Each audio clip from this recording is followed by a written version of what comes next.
Modern enterprise systems generate millions of transactions every day. Left unmanaged, this raw usage data creates a bottleneck that overwhelms traditional accounting ledgers. SAP Convergent Invoicing, or CI, is designed to manage this volume. It serves as the automated bridge between those raw usage records and financial accounting.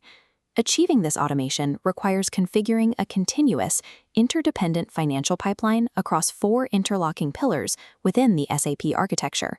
The pipeline uses billing selection, multi-level invoicing control, clearing variance, and deferred revenue to flow data from source systems through CI into the general ledger. These rules are defined in the SAP Reference Implementation Guide, or SPRO, the control room for this architecture. The dependency is absolute. Misconfiguring a single node in SPRO breaks the pipeline, stalling transactions and requiring manual intervention to resolve.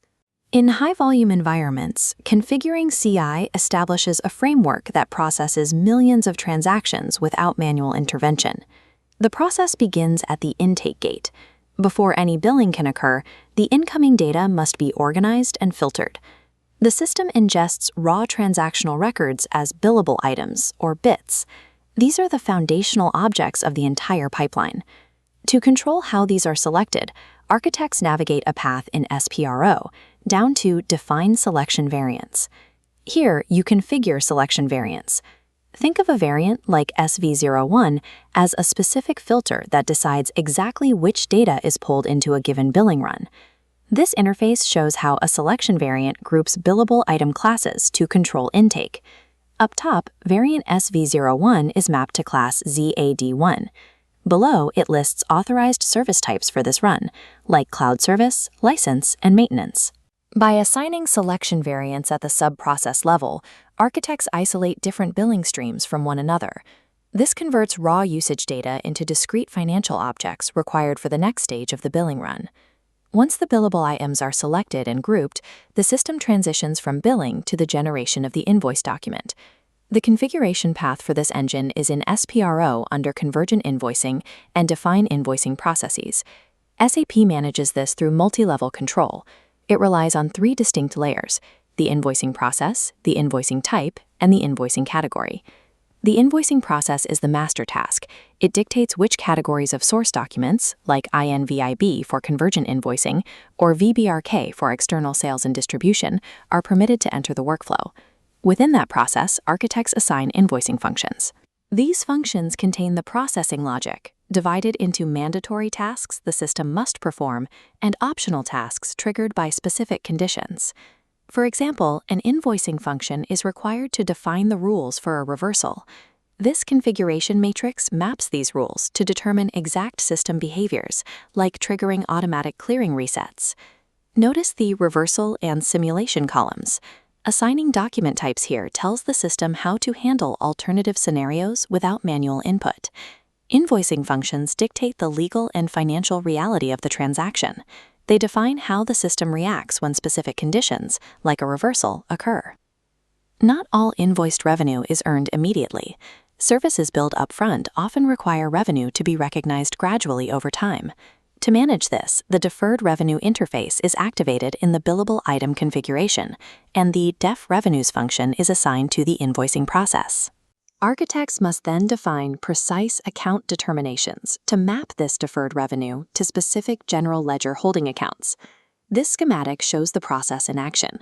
An invoice document triggers the DEF revenue switch, routing the financial data away from immediate realization and into the FKK DEF rev table. The mechanism that makes custom recognition possible is FICA Event 2615. Event 2615 is the exact execution point where custom business logic receives the data, processing it to generate a schedule of exact recognition dates and amounts. At runtime, this logic executes according to the configured parameters, applying specific recognition rules to thousands of transactions in a fraction of a second.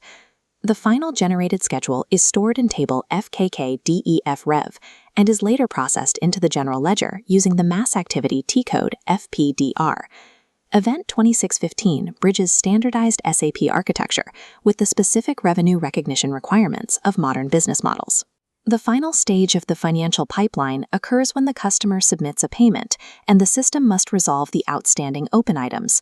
The configuration for this is located in SPRO under Open Item Management, Clearing Control, and finally Clearing Variants.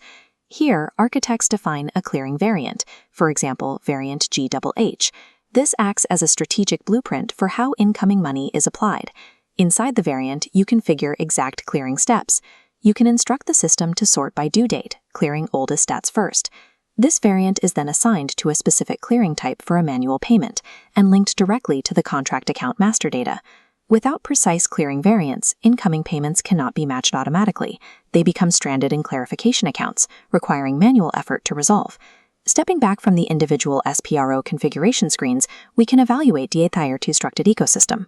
Looking again at the high-level architecture, data flow is now governed by the rules established in each pillar.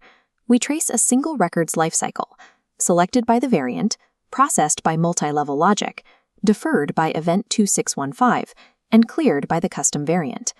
Every node in this configuration acts as a gatekeeper for the subsequent phase of the mass processing engine. Absolute precision in assigning variants, functions, and clearing steps allows the system to process convergent invoicing at scale entirely through the predefined configuration.